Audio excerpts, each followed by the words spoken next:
Welcome back. I'm the Doc Bob Lee from 107.5 WBLS and Open Channel 67 and 68.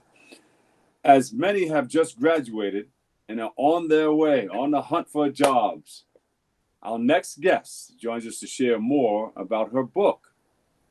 What were they thinking? What were they thinking? And avoiding behaviors and attitudes that can ruin a job interview. We welcome author Janice Jenkins. Welcome, welcome, welcome. How are you? Thank you. Good morning. What were they thinking? I have said Good that question. as a person who has interviewed numerous people over the past 20 years. I have uttered that I have uttered that sentence several times. And There what made you utter that?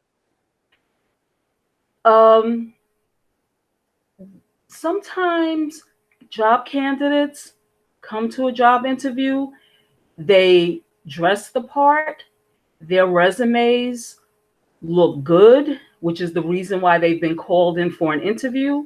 Yeah. They show up for the interview and they either say something or they do something that is totally inappropriate, and that gives the employer some pause as to whether or not this person would be a good candidate and a good fit for their company. Yeah. One thing that you can say that will ruin the whole job interview. So you have to know about that job before you get there, and you have to maybe practice a little bit before you get there. Prepare before you get there. Huh? Yes, absolutely. I encourage candidates to research the company. It's very important. Know about the company, know their products and services, know their customer base, know their mission, know their vision and values. Go to their social media sites and see what they're posting on social media. So be well informed about the company before you go to the interview. Prepare before you get there. All right, Absolutely. give me a quick synopsis of what this book is all about. I have an Sure. idea, but I want you to tell Sure. our audience. Sure. So, about 5 years ago, I was invited to conduct a workshop for young people who were job seeking. These were young people whose parents had been incarcerated. Yes. And as I was doing the workshop, I was so encouraged by the fact that I got an opportunity to talk to these young people about how to interview, and also to talk about the mistakes that they should avoid making when Ah. they interview. And what are some of those mistakes that you should avoid? Okay. First and foremost, show up for the interview. And the reason I say that is because my personal experience, as recently as January, I was looking for some employees and I had 6 job candidates who Ah. did not show up for the interview. They didn't call me, they didn't email me to tell me that they were no longer interested. They just didn't show up. So, first and foremost, show up for the interview. And if you're going to show up, be on time. Be on time, at least 10 to 15 minutes early. Be on time. If you're running late, see if you can contact the office to let the employer know. If that's not possible, when you show up for the interview, be apologetic. I have a scenario in my book where I talk about a candidate I interviewed who was 20 minutes late for an interview. Yeah. When she got to the interview, she didn't acknowledge it. She acted as if nothing had happened. But Whoa. I was sitting there for 20 minutes waiting for her. And that can translate into a lot of latenesses if you get the job. Absolutely. So you're like, wait a minute. All right. Yes, absolutely. So what are some of the other points? Some of the other points.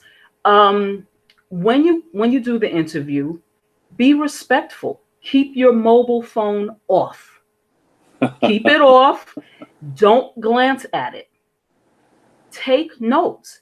Be prepared when you go to an interview. Have a pad and paper with you and say to the employer, say to the interviewer, I'd like to take some notes. And most of the time, that's absolutely fine. So take notes and listen very carefully. Mm-hmm. Don't cut the interviewer off. Listen very carefully and wait for an opening so you can ask any questions that you have. Mm-hmm. Of course, there are a lot of people that never shut up, but you got to Right. find a way to jump in. Exactly. But you are there for the job, so if they're going to talk, let them go on and talk, and then they'll ask you a question, they'll stop, because it is your time.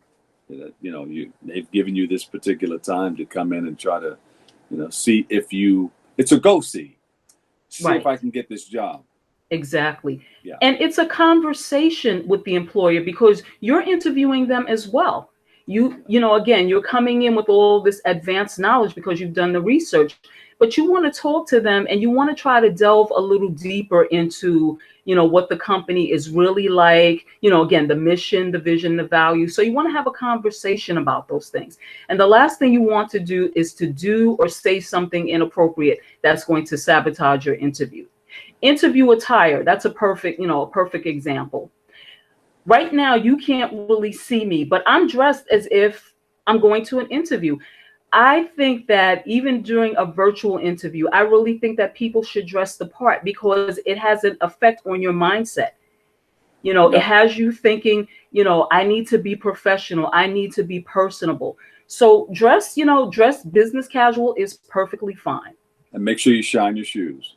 Absolutely. Just in case they get you to stand up, you know, can you stand up and just turn around? I mean, right. It could be a fashion thing. I don't know. Make sure. Well, you don't want for that. Right, and you don't want to dress like you're going to a party. Right. Again, business casual. I've had job candidates come in, and you know, I sat there and I wondered, you know, are they going to a dance or something because they just weren't dressed appropriately, you know, for the interview. So you've been doing this for a while, but the thing that made you want to put this book together was people who were coming in that weren't prepared, probably, right? I'm not sure. Correct. Well, in job interviewing, there's a lot of emphasis on the questions that you need to be prepared to answer, and that's fine.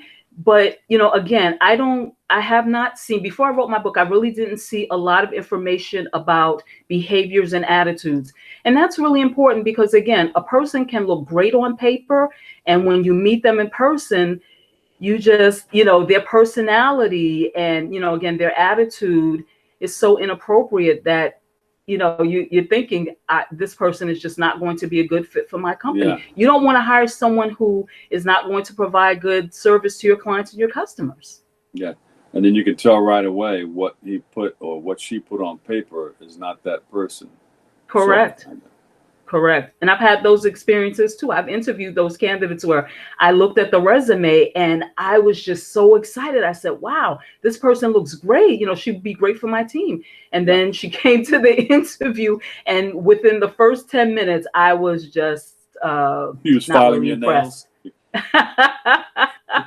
I was not impressed. You know, I try to be a thorough interviewer, even, you know, even during times when people are being inappropriate. I continue with the interview. You know, I like to give people a full interview. Yeah. Because they may turn it around. It could be like the world famous Apollo thing. You know, I've hosted a number of those amateur nights where people go in and they get on stage and may be a little nervous in the beginning, and then their first few bars are like, you know, the first few things that they sing, and then the audience says, "Boo!" But you don't stop. You keep going, and you come out of it, and then you wind up getting a big applause, and you wind up sometimes winning. Right. Another thing that is important for job candidates to remember is that they're selling themselves. So what that means is you want to tell your story. You want to talk about your strengths. You want to talk about those times when you've been a leader or you've been a manager, even if you're not applying for that type of position, because leadership is important in every type of position. And one thing I always caution job candidates against, and this is something that gets a lot of people in trouble, they go into an interview and they badmouth former employers, former supervisors, former colleagues. You don't want to do that. You don't want to badmouth people because we've all had experiences with difficult colleagues and supervisors. We've all had that. But the important thing to do is to turn that messaging around and talk about the positives, talk about the things that you've learned from these individuals, and talk about what you've contributed, you know, to that company. That's what you need to be focusing on. Exactly. All right. Seems like you know your stuff. So how can people reach you and get in touch with you and find out more about you and your book? Okay, so I have a website, and my website is called JaniceTheMentor.blog. I'm also on Instagram. It's Janice Jenkins 5110. So Mhm. people can reach me through through those platforms. There you go. Janice Jenkins, thank you so much for all you do, and find some great people out there and find some jobs. Help them get those jobs. Yes, absolutely. Thank you for your service. Janice Jenkins, her book, What Were They Thinking? Pick it up. You can get it where? Barnes & Noble, Well, Amazon? yes, Amazon, Lulu.com is my publisher, but you got can it. get the book at all three sites. I appreciate you. Thank you so much. Thank you for the All right. invitation. You got it. Janice Jenkins right here. What Were They Thinking? That's her book right there. And thank you for all that you do. We'll take a break right here. I've got more open coming up next. Stay right there.